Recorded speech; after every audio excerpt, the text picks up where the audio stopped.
بسم اللہ الرحمن الرحیم صلی اللہ علیہ محمد صلی اللہ علیہ وآلہ وسلم۔ خوش آئندہ بات ہے کہ کپتان کا لانگ مارچ وزیر آباد سے پورے جوش و خروش اور امن کے ساتھ شروع ہو چکا ہے، اور یہ حقیقی آزادی کا لانگ مارچ حقیقی آزادی لینے کے لیے امپورٹڈ سے اور ان طاقتور حلقوں سے جنہوں نے 70 سال سے پاکستان کو غلام بنا کر رکھا ہوا ہے، پاکستانی عوام کو غلام بنا کر رکھا ہوا ہے، اور پاکستان کے ہر سیاہ و سفید کے مالک بن کر بیٹھے ہیں۔ یہ دنیا کی تاریخ کا انوکھا لانگ مارچ ہے،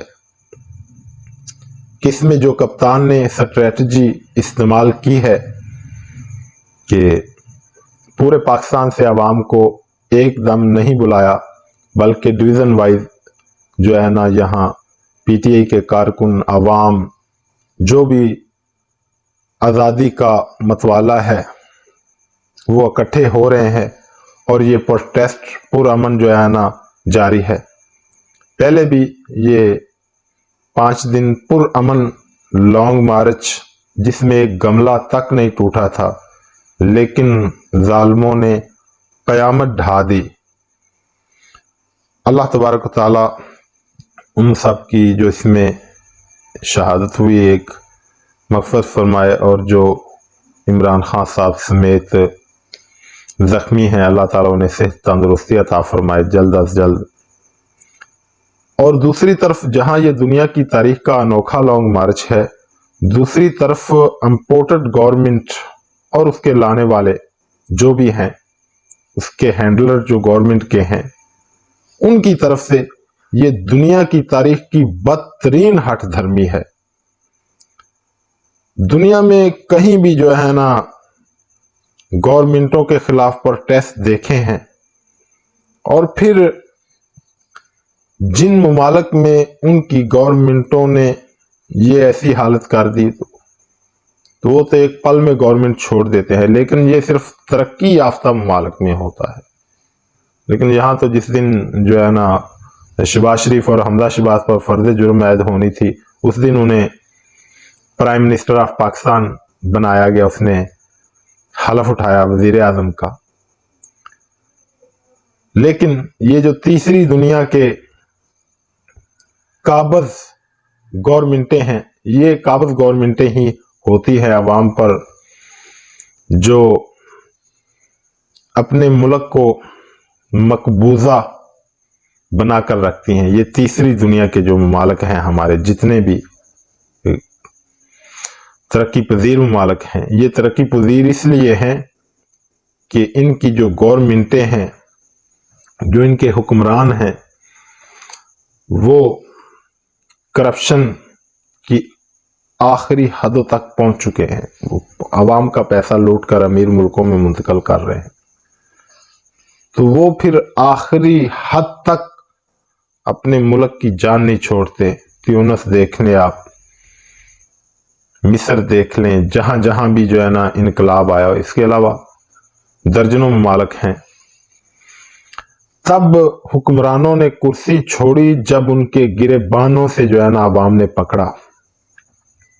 شام کی اگر ہم مثال لیں تو وہاں تو پورا ملک جو ہے نا تباہ ہو گیا، لیکن وہاں کے حکمران نے ملک کی جان نہیں چھوڑی۔ اگر عوام اس سے خوش ہوتی تو عوام اس کے خلاف کیوں نکلتی، اور پھر خانہ جنگی کا آغاز کیوں ہوتا، اور پھر دوسری طاقتوں کو کیوں موقع ملتا کہ وہ اس میں شرکت کریں؟ چونکہ اسلامی ممالک کو تباہ کرنے کا ایک منصوبہ ہے۔ تو یہ اللہ نہ کرے کہ ہمارے ملک کے حالات ایسے ہوں، لیکن ان طاقتور حلقوں کو ان چیزوں سے سمجھنے، سیکھنے اور سبق لینے کی ضرورت ہے کہ کس طرح، اور یقیناً وہ ہم سے 1000 گنا زیادہ اس چیز کو سمجھتے ہیں کہ طاقتور ممالک کس طرح جو ہے نا مداخلت کرتے ہیں اور اس میں شام میں جو مداخلت ہوئی،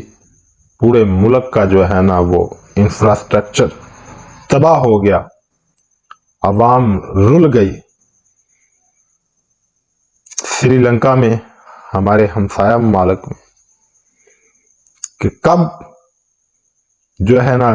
قابض حکمرانوں نے جان چھوڑی، جب عوام نے گرے بانوں سے پکڑا۔ تو یہ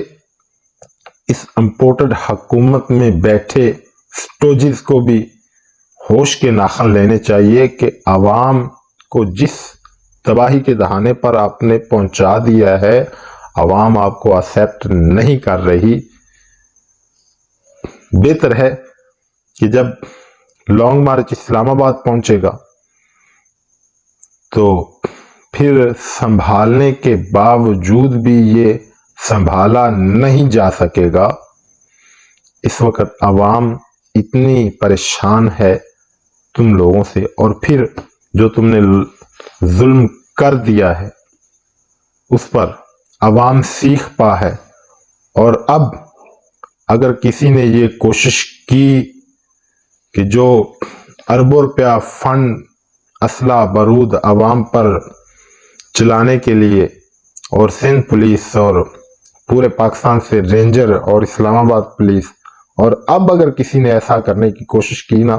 تو پھر یہ سری لنکا نہیں بلکہ انقلاب فرانس والا حال ہوگا ان امپورٹڈ حکمرانوں سے۔ تو انشاءاللہ ہم اگلے ولاگ میں اس پر بات کریں گے کہ جب فرانس میں انقلاب آیا تھا تو تب عوام نے اس وقت کے حکمران کے ساتھ کیا سلوک کیا تھا۔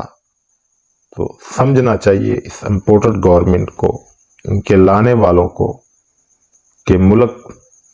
متحمل نہیں ہے کہ یہ گورنمنٹ میں رہیں، اور پھر جتنا جو انہوں نے معیشت کو تباہ کر دیا ہے، غریب بدحال ہو گیا ہے، قرض جو ہے نا انہوں نے صرف 7 ماہ میں پاکستان کے جو ہے نا اب تک کے لیے گئے قرض کا جو جب سے پاکستان بنا انہوں نے 15% جو ہے نا قرض لے لیا ہے صرف 7 ماہ میں۔ اس افراتفری میں شاید یہ بات آپ کو کسی نے نہیں بتائی ہوگی، اس پر ہم انشاءاللہ تفصیل کے ساتھ ولاگ کریں گے کہ انہوں نے 7 ماہ میں کتنا قرض لیا ہے، پاکستان کو ڈبو دیا ہے، اور پھر دوسری طرف خزانہ بھی خالی ہے، اور معیشت بھی جو ہے نا وہ ہمارے معاشی جو اعداد و شمار ہے وہ بھی 0.6%۔ اب تک کے لیے اتنا ہی، اجازت دیجیے، اللہ حافظ۔